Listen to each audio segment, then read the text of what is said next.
तो जैसे ही 2025 आया जो है प्रधानमंत्री नरेंद्र मोदी की जो है राजनीति अलग देखने को मिल रही है। जितने भी विरोधियों थे, चाहे दिलजीत दोसांझ हो, उनसे मुलाकात की। सबसे बड़ी बात जिसका सबसे ज़्यादा विरोध हो रहा था अजमेर शरीफ का, कहा जा रहा था कि शिव मंदिर है उसके नीचे, उसको भी चादर भिजवा दिया था। पंडित मनमोहन जंगाम हमारे साथ, इनसे बातचीत करेंगे।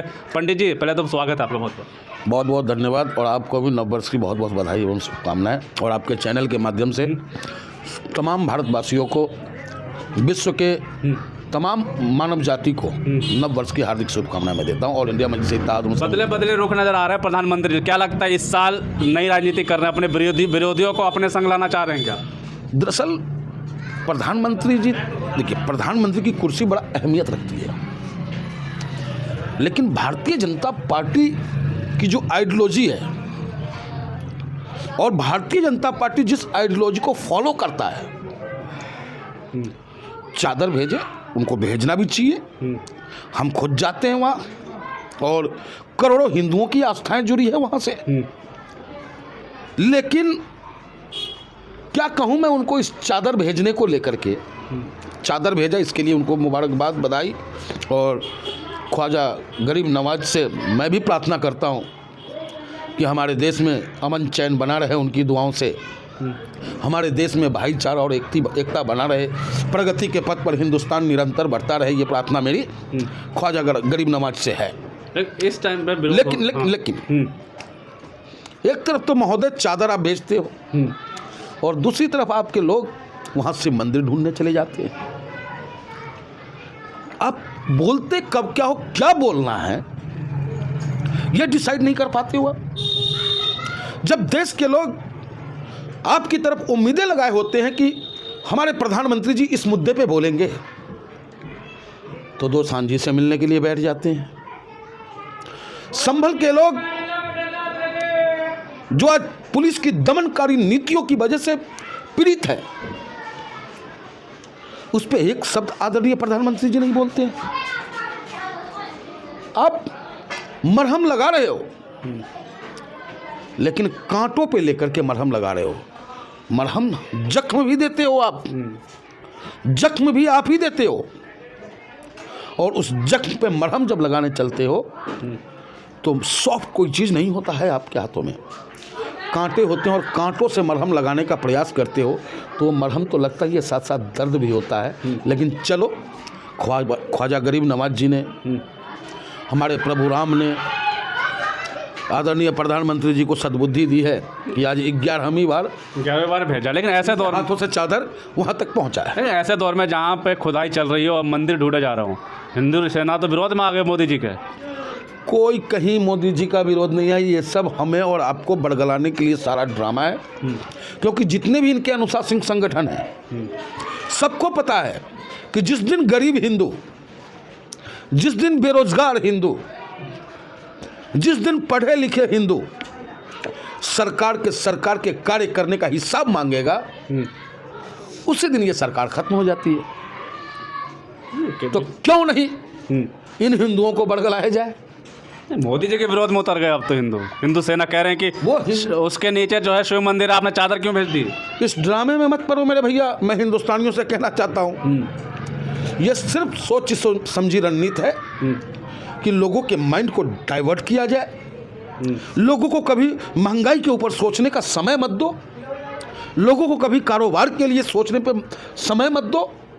जब वो आंख खोले, अखबार पढ़े, तो कहीं मंदिर ढूंढा जा रहा है, कहीं खुदाई की जा रही है। उसको पट के भूखे तो होंगे, वो चाय मिल नहीं रहा होगा, लेकिन उसे पढ़ के एक बार को खुश हो रहे होंगे कि चलो अब मेरा एक मंदिर और मिलने का है ना। पहले जो तोड़ा गया मंदिर उसको आप दे रही है सरकार। हिंदू मजबूत है इस टाइम, हिंदू इस टाइम मजबूत है। अरे हिंदू तो सदियों से मजबूत रहा है।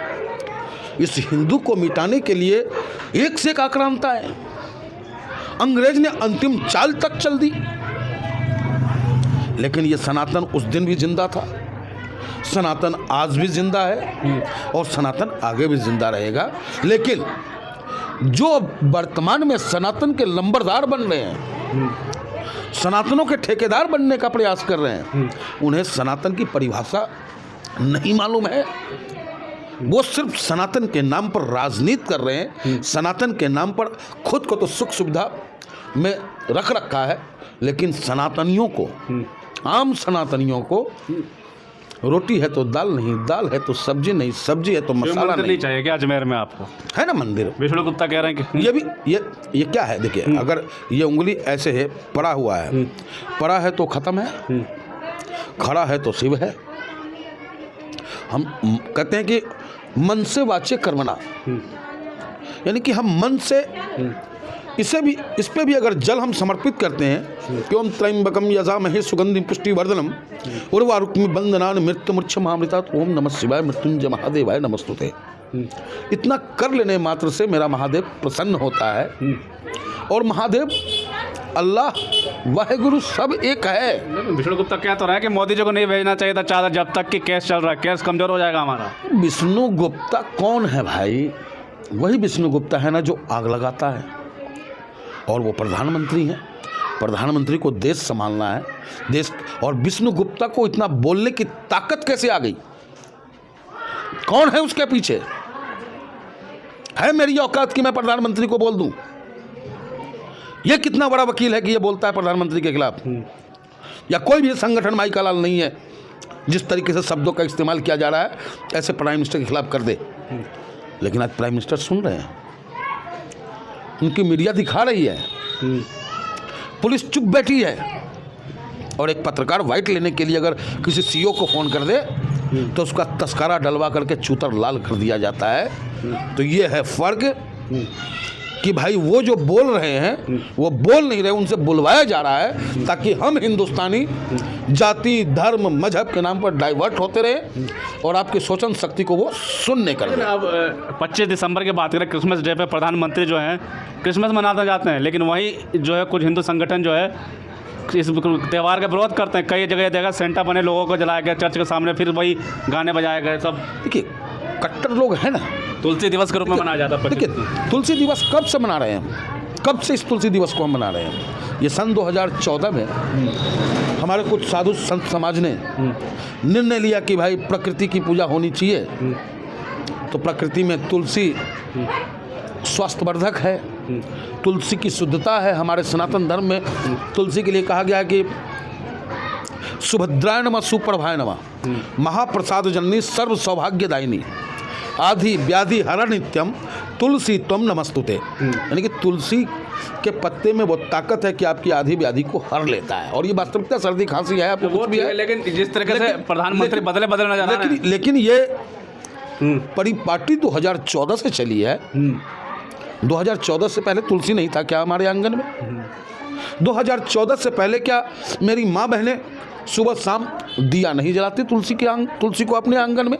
विरोधियों का सवाल यह है कि विरोधी जो थे क्रिसमस के विरोधी, प्रधानमंत्री ने वो कर दिया। दिलजीत के विरोधियों को प्रधानमंत्री उनसे मिल लेते हैं। अजमेर शरीफ के विरोध करते हैं लेकिन प्रधानमंत्री चादर बहते थे। तो विरोधियों का क्या हाल है इस टाइम? देखिए हुजूर का अंदाज ही निराला है, मेरे शहंशाह का अंदाज ही निराला है। जब चाहे जिसे चाहे वो अपना बना लेते हैं। और जब जी करता है दूध में से मक्खी को बाहर फेंका जाता है ना, वैसे बैठा के साइड कर देते हैं। किसके ये नहीं है ये बता दो आप। हमारे बिहार में जाते हैं, उनका बिहार से रिश्ता होता है। का बोल रहा हो रउआ सब ठीक बानी, बनारस पहुंचते हैं माँ गंगा का बेटा बनते हैं, गुजरात में पहुंचते हैं केमछो हो जाते हैं, महाराष्ट्र में पहुंचते हैं मराठा हो जाते हैं, दिल्ली में हैं तो आपदा ला रहे हैं, आपदा ले आ रहे हैं, महाराष्ट्र में पंजाब में जाते हैं तो पगड़ी बांध लेते हैं। तो ये सब कला हर किसी के पास। तो क्या होगा जो इनको लगातार आँख बंद करके इनके पीछे पड़े हैं, जो बोलते हैं, अब उनका क्या होगा? देखिए अंधभक्तों में कुछ अंधभक्तों को तो रोजगार मिल गया है इस माध्यम से। लेकिन जो उसके पीछे जो अंधभक्तों की झुंड जो दौड़ रही है वो बेरोजगारों की झुंड है। उन अंधभक्तों के परिजनों से जाके आप मिलो, उनके माता पिता के दर्द को आप महसूस करो। कितने व्याकुल होते हैं वो कि मैंने अपने बेटे को पढ़ाया लिखाया और इस लायक बनाना चाहा कि कहीं जॉब करेगा मेरा बेटा, इसकी शादी कराऊंगा, पोते पोती होंगे हमारे पास। लेकिन आज उनके पास अंधभक्ति का ऐसा पाठ पढ़ा दिया गया कि उन पे 2-4 मुकदमे हो जाते हैं। जय श्री राम, हर हर महादेव, त्रिशूल बांटना, त्रिशूल चलाना, उदंडता करना, और वही सरकार होती है। सरकार कोई कांग्रेस की नहीं है, सरकार कोई ऑल इंडिया मजलिस-ए-इत्तेहादुल मुस्लिमीन की नहीं है जो उन पर मुकदमा दर्ज होता है। मुकदमा भी दर्ज उन्हीं की सरकार में होता है जिनके पीछे वो अंधभक्त बने बैठे हैं, और उनका करियर चौपट कर दिया जाता है ताकि ये कल को नौकरी जब मांगने आए तो कैरेक्टर सर्टिफिकेट जब ये लेने के लिए आएगा तो इसका चरित्र जो है बेकार होगा। लेकिन सवाल ये उठता है कि प्रधानमंत्री अगर सेकुलर की बात करें यानी चादर भेजे तो प्रधानमंत्री का विरोध, वो भी नरेंद्र मोदी का, ठीक है। दूसरी तरफ आरएसएस प्रमुख मोहन भागवत कहते हैं कि ये खुदाई बंद कर दी है, मस्जिदों के अंदर मंदिर मत जोड़िए, तो उनका भी हिंदू संगठन विरोध करें कि ये भगवान नहीं है। देखिए, मोहन भागवत भगवान तो है नहीं, और मोहन भागवत भाजपा के हो सकते हो लीडर, भाजपा उनको अपना सब कुछ माने, लेकिन तो सही करा उन्होंने कि मंदिर मस्जिद के अंदर खुदाई बंद करिए। का वर्षा जब कृषि सुखाना, क्या फायदा जब बारिश तब हो जब फसल सूख जाए। पूरे जहर की बीज तो बो दी, अब बोए पेड़ बबूल के तो आम कहाँ से खाओगे साहब। आपने तो जब से आपने कमान संभाला नफरत का बीज ही तो बांटा है, और आज वो पनप रहा है तो आपको दर्द हो रहा है, उन्हीं का विरोध करने लगे होगा। वैसा ही होता है, वैसा ही होता है। जैसे को तैसा आपने जो कर्म किया है उसका दंश भी आपको झेलना होगा। मोहन भागवत जी ठीक हैं, आरएसएस के अध्यक्ष हैं, वो हमारे अध्यक्ष नहीं है, वो हमारे अध्यक्ष नहीं है। हमारा अध्यक्ष बैरिस्टर असदुद्दीन ओवैसी है जो संविधान को मानते हैं, और हम भी संविधान के पूरक चलते हैं, और देश में भाईचारा, एकता, समावेशी, समानांतर की बात करने लगे चलना चाहते हैं। मोहन भागवत भी तो भाईचारा का विरोध करें, लेकिन उन्हीं के लोग उनका विरोध कर रहे हैं। जब इनके अपने घर में नहीं कोई सुनने वाला तो हम क्यों सुने भाई, हम क्यों सुने। हम कोई उनको गुरु दक्षिणा दे रहे हैं, कोई उनसे हमने कुछ शिक्षा ली है। जब इनका अपना नहीं सुन रहा है तो ये हमें सुनाने का प्रयास कर रहे हैं, और जो भी विपक्षी पार्टी मोहन भागवत जी के बयान को आगे रख करके डिफेंस लेना चाहता हो तो समझ लो उसे जाना चाहिए आरएसएस में, उसे आरएसएस में चल जाए। जो तो कई नेता समाजवादी के भी कई नेता समर्थन कर रहे हैं, और भी कोई नेता समर्थन कर रहे हैं कि चलो पार्टी ही तो अलग है। लग रहा है कहना ठीक है, देर से आया दुरुस्त है। ऐसा कुछ नहीं है, देर से नहीं आया, तो बहुत पहले से आकर के नफरत का बीज बो दिए थे। अब जब काटने का समय आ रहा है तो तरफड़ा रहे हैं। क्यों ऐसा बीज बोया आपने? क्या यही कल्पना थी हमारे देश की? क्या भूल जाओगे कि अभी कुछ दिन पहले देवी सिंह गायिका जब भजन गाती है बापूजी के, अभी कार्यक्रम था बापू भवन में अटल जी के पुण्य जन्म दिवस पे, तो उसने कहा कि रघुपति राघव राजा राम पतित पावन सीताराम अल्लाह ईश्वर तेरो नाम सबको सन्मति दे भगवान। इस पे इतना बड़ा विवाद, अल्लाह कैसे बोल दिया? अरे अल्लाह बोल दिया, क्या गुनाह कर दिया? और मंत्री वहां मौजूद है भारत सरकार का, उसका बेटा मौजूद है, उस गायिका को धमकाया जाता है, ऐसा लगता है कि उसका चीरहरण हो जाता अगर वो माफी नहीं मांगती। बाद में उसका बयान आया है, एक तरफ तो नारी शक्ति वंदना की बात करते हैं और दूसरी तरफ एक विश्व प्रसिद्ध गायिका, बिहार की गायिका है वो, और बिहार की गायिका के साथ बिहार के मंत्री के रहते हुए ऐसा व्यवहार होगा बेटी के साथ। पुलिस को कार्रवाई करनी चाहिए थी, वो कार्रवाई की मांग भी की है, लेकिन ढक के तीन बात कुछ नहीं होगा। सैया बहल को तुम्हारा डर का है का भाई? सरकार तुम्हारी, पुलिस तुम्हारी, गुंडे तुम्हारे। वो गायिका अपने आप को असहज महसूस कर रही थी, तो ये माहौल किसने क्रिएट किया? इसी देश में साध्वी प्रज्ञा गांधी जी के तस्वीर पे गोली चलाता है, नाथुराम गोडसे को अपना बाप मानता है।